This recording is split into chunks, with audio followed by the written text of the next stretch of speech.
당신이 평생 바꾸려 애썼던 그 사람, 결국 바뀌던가요? 이 질문 하나면 충분합니다.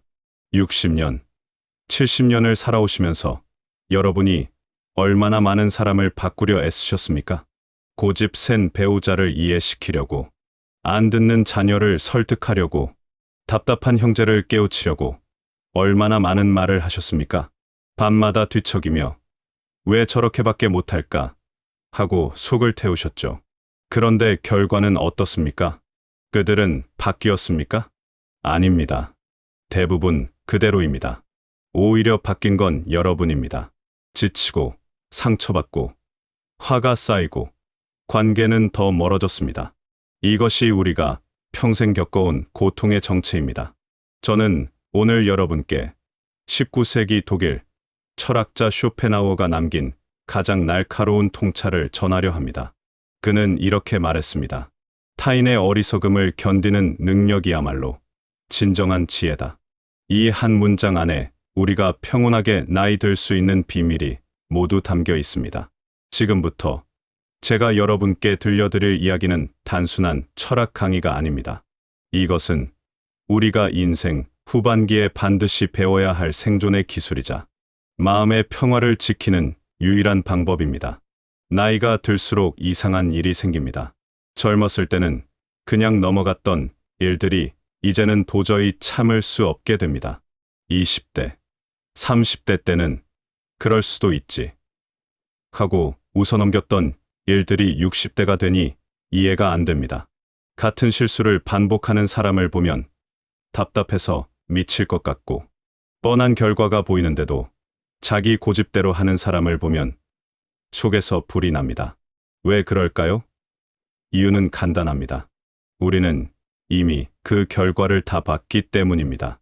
60년, 70년을 살면서 우리는 수천 번의 인간관계를 경험했습니다. 어떤 행동이 어떤 결과를 낳는지, 어떤 선택이 어떤 고통을 가져오는지 우리는 이미 다 압니다. 그래서 누군가 똑같은 어리석음을 반복하는 걸 보면 마치 재생 버튼을 누른 비극을 보는 것 같은 답답함이 몰려옵니다. 그리고 더 중요한 이유가 있습니다. 우리에게 남은 시간이 많지 않다는 걸 알기 때문입니다. 젊을 때는 시간이 무한해 보였습니다. 언젠가는 저 사람도 깨닫겠지라고 여유롭게 기다릴 수 있었습니다. 하지만 이제는 다릅니다. 우리는 압니다. 10년 후, 20년 후를 기약할 수 없다는 것을요. 그래서 더 조급해지고, 더 화가 나고, 더 참을 수 없어지는 겁니다. 내가 살아있을 동안에라도 제발 정신 좀 차리라는 마음이 간절해지는 거죠. 하지만 여기서 우리는 중요한 진실 하나를 직시해야 합니다. 그 간절함이 상대를 바꾸지 못합니다. 오히려 우리만 더 지치게 만들 뿐입니다. 쇼펜하우어는 인간의 본성을 누구보다 냉정하게 들여다본 철학자입니다. 그는 인간이 본질적으로 이기적이고 편협하고 충동적인 존재라고 봤습니다. 이것은 비관이 아닙니다. 현실을 있는 그대로 본 것입니다.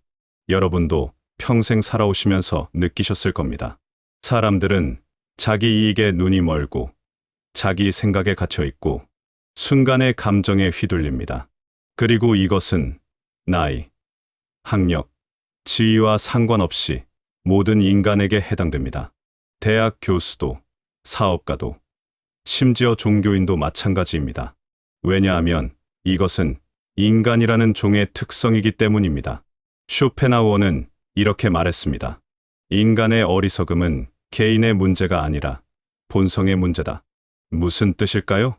우리가 만나는 어리석은 사람들이 특별히 나쁜 게 아니라는 겁니다. 그들도 어쩔 수 없이 인간이라는 한계 안에 갇혀 있는 겁니다. 마치 물이 위에서 아래로 흐르는 것처럼 인간은 자기중심적으로 생각하고 행동하도록 설계되어 있습니다. 이것을 이해하는 순간 우리의 분노는 조금씩 가라앉기 시작합니다. 왜냐하면 우리는 깨닫게 되니까요. 아, 저 사람을 바꾸려는 건 물이 위로 흐르게 만들려는 것과 같구나라고요. 여러분, 생각해 보십시오.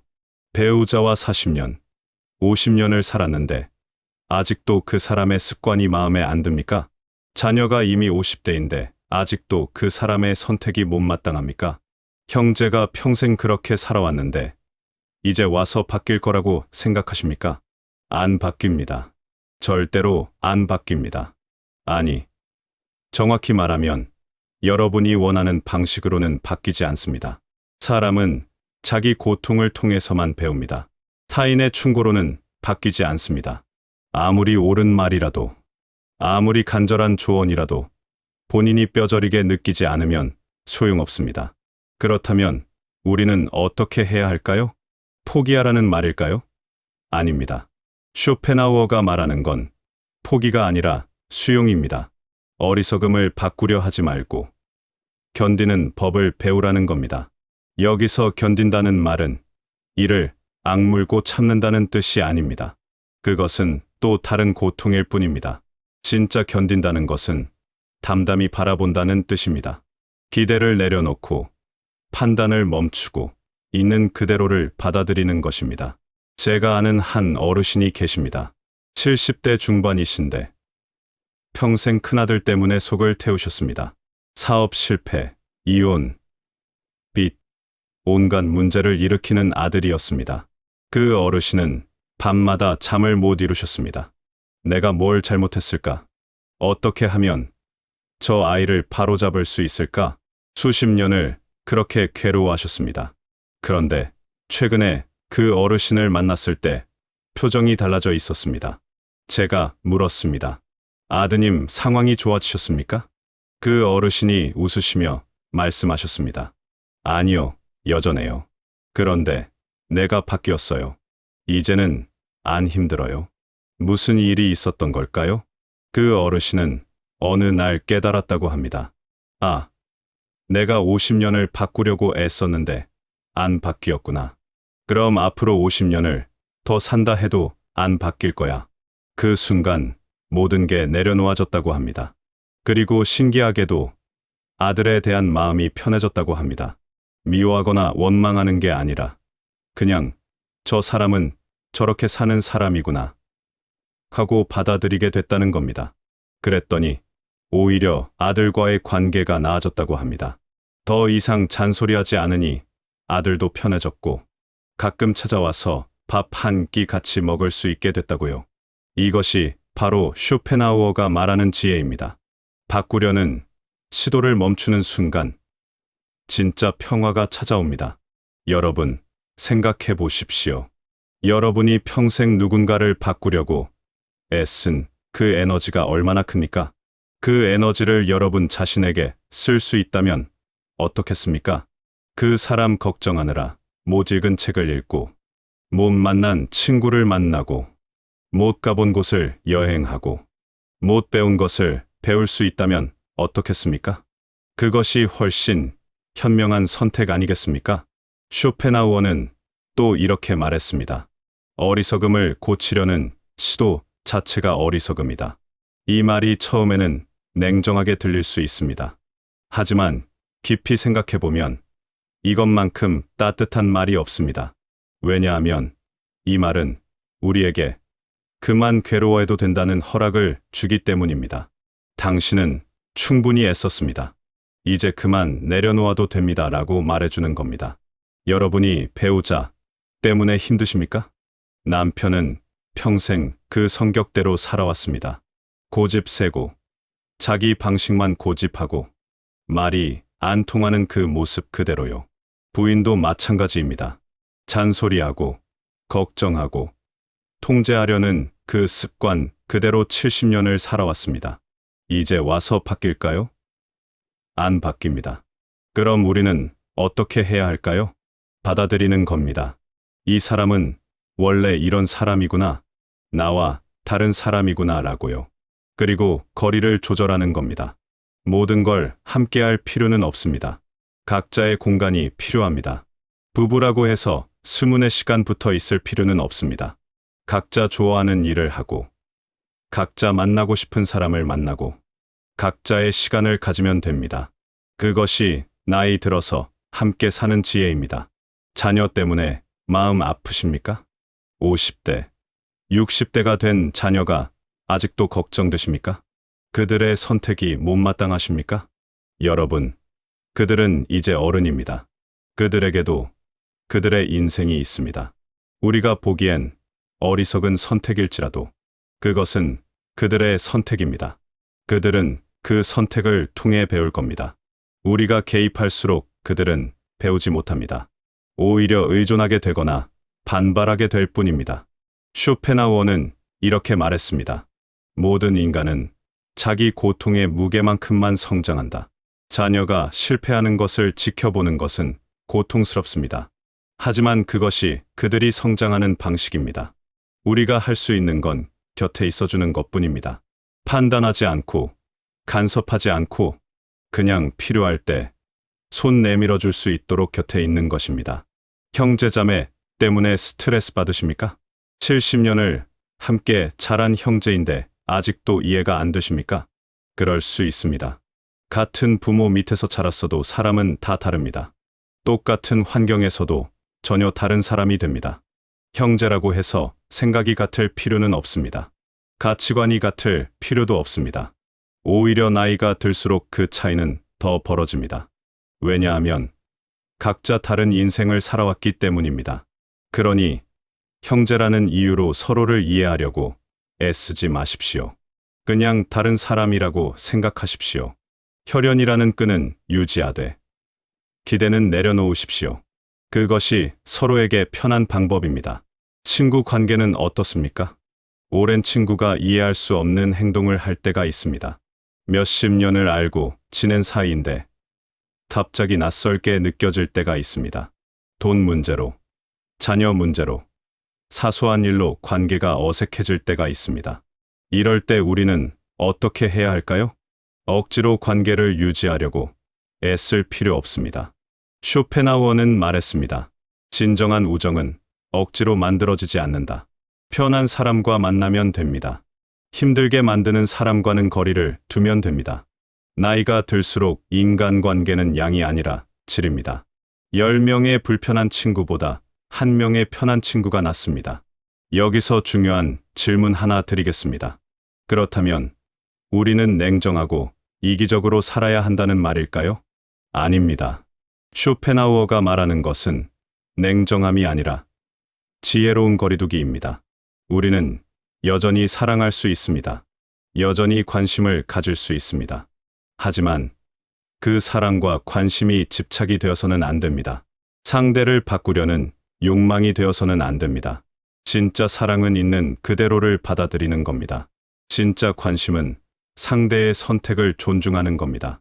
그렇다면 구체적으로 어떻게 어리석음을 견딜 수 있을까요? 첫째, 기대치를 낮추십시오. 우리가 화가 나는 이유는 기대가 있기 때문입니다. 이 정도는 해줘야지. 이 정도는 알아야지. 이 정도는 바뀌어야지. 하는 기대 때문에 실망하고 화가 나는 겁니다. 기대를 아예 없애십시오. 그럼 실망도 없습니다. 상대가 조금이라도 나은 모습을 보이면 그게 감사한 일이 됩니다. 둘째, 감정적 거리를 유지하십시오. 상대의 문제에 너무 깊이 들어가지 마십시오. 저 사람의 문제는 저 사람 것이다. 나는 나의 평화를 지킨다라고 선을 그으십시오. 감정이 휘둘릴 것 같으면 물리적으로도 거리를 두십시오. 잠시 자리를 뜨고 산책을 하고 혼자만의 시간을 가지십시오. 셋째, 통제할 수 없는 것과 통제할 수 있는 것을 구분하십시오. 우리가 통제할 수 없는 것은 타인입니다. 타인의 생각, 타인의 선택, 타인의 인생은 우리가 통제할 수 없습니다. 하지만 우리가 통제할 수 있는 것이 있습니다. 바로 우리 자신의 반응입니다. 우리가 어떻게 받아들일지, 어떻게 대응할지, 어떻게 마음을 다스릴지는 우리가 선택할 수 있습니다. 쇼펜하우어는 이것을 내면의 자유라고 불렀습니다. 외부는 통제할 수 없지만 내면은 통제할 수 있다는 것. 이것이 진짜 자유입니다. 넷째, 고독의 힘을 활용하십시오. 나이가 들수록 혼자 있는 시간이 늘어납니다. 많은 분들이 이것을 외로움이라고 느낍니다. 하지만 쇼펜하우어는 정반대로 말합니다. 고독은 축복이다. 혼자 있을 때 우리는 진짜 나 자신을 만납니다. 타인의 시선에서 벗어나 내가 진짜 원하는 것이 무엇인지 알게 됩니다. 타인의 어리석음에 휘둘리지 않는 나만의 중심을 찾게 됩니다. 고독을 두려워하지 마십시오. 고독 속에서 우리는 더 강해집니다. 더 지혜로워집니다. 더 평온해집니다. 그렇습니다, 여러분. 인생 후반기에 진짜 지혜는 화려한 성공도 아니고 많은 사람들에게 둘러싸여 있는 것도 아닙니다. 진짜 지혜는 마음의 평화입니다. 흔들리지 않는 중심입니다. 타인의 어리석음을 보면서도 담담할 수 있는 여유입니다. 쇼펜하우어는 이렇게 말했습니다. 현명한 사람은 세상의 소음 속에서도 고요함을 유지한다. 우리 주변에는 늘 소음이 있습니다. 어리석은 사람들, 이해할 수 없는 일들, 답답한 상황들이 끊임없이 생깁니다. 하지만 그 속에서도 우리는 고요함을 유지할 수 있습니다. 어떻게요? 그들을 바꾸려 하지 않음으로써입니다. 지금 이 순간, 여러분을 힘들게 하는 사람이 있습니까? 그 사람을 떠올려 보십시오. 그리고 스스로에게 물어보십시오. 내가 저 사람을 바꿀 수 있는가? 답은 아니오입니다. 그렇다면 내가 할 수 있는 것은 무엇인가? 답은 간단합니다. 나 자신의 반응을 선택하는 것입니다. 화낼 것인가? 받아들일 것인가? 집착할 것인가? 내려놓을 것인가? 괴로워할 것인가? 평화로울 것인가? 선택은 언제나 우리에게 있습니다. 여러분, 우리에게 남은 시간은 소중합니다. 그 시간을 바꿀 수 없는 사람을 바꾸려고 낭비하지 마십시오. 그 시간을 여러분 자신을 위해 쓰십시오. 좋아하는 일을 하십시오. 의미 있는 관계에 투자하십시오. 마음의 평화를 키우십시오. 그것이 인생 후반기를 아름답게 사는 방법입니다. 쇼펜하우어는 인생의 마지막 순간까지 혼자 책을 읽고 글을 쓰며 살았습니다. 많은 사람들이 그를 외로운 사람이라고 생각했습니다. 하지만 그는 이렇게 말했습니다. 나는 외롭지 않다. 나는 자유롭다. 그는 타인의 어리석음에 휘둘리지 않았습니다. 세상의 평가에 흔들리지 않았습니다. 자기 자신의 중심을 지켰습니다. 그래서 그는 평생 평화로울 수 있었습니다. 여러분도 그렇게 되실 수 있습니다. 타인의 어리석음을 견디는 능력, 그것은 하루아침에 생기지 않습니다. 연습이 필요합니다. 매일매일 의식적으로 선택해야 합니다. 오늘부터 시작하십시오. 누군가 여러분을 화나게 할 때 잠깐 멈추십시오. 그리고 생각하십시오. 이 사람을 바꿀 수 있는가? 아니요. 그렇다면 나는 어떻게 반응할 것인가? 그 짧은 멈춤이 여러분의 인생을 바꿉니다. 60년, 70년을 살아오신 여러분은 이미 많은 지혜를 가지고 계십니다. 이제 마지막 지혜 하나만 더 하십시오. 바로 어리석음을 견디는 능력입니다. 이것만 있으면 여러분은 무엇도 두렵지 않습니다. 어떤 사람을 만나도, 어떤 상황을 마주해도, 어떤 일이 생겨도 여러분의 마음은 평온할 것입니다. 그것이 인생 후반기의 진짜 지혜이자 우리가 도달할 수 있는 최고의 경지입니다. 쇼펜하우어의 마지막 말을 여러분께 전하며 이야기를 마치겠습니다. 세상은 어리석음으로 가득하다. 하지만 현명한 사람은 그 속에서도 평화를 찾는다. 어떻게? 바꾸려 하지 않음으로써. 여러분, 이제 그만 바꾸려고 애쓰지 마십시오. 그냥 견디십시오. 담담히 바라보십시오. 그리고 여러분 자신의 평화를 지키십시오. 그것이 우리가 인생 후반기에 할 수 있는 가장 지혜로운 선택입니다. 여러분 모두 평온한 나날 보내시기를 진심으로 바랍니다.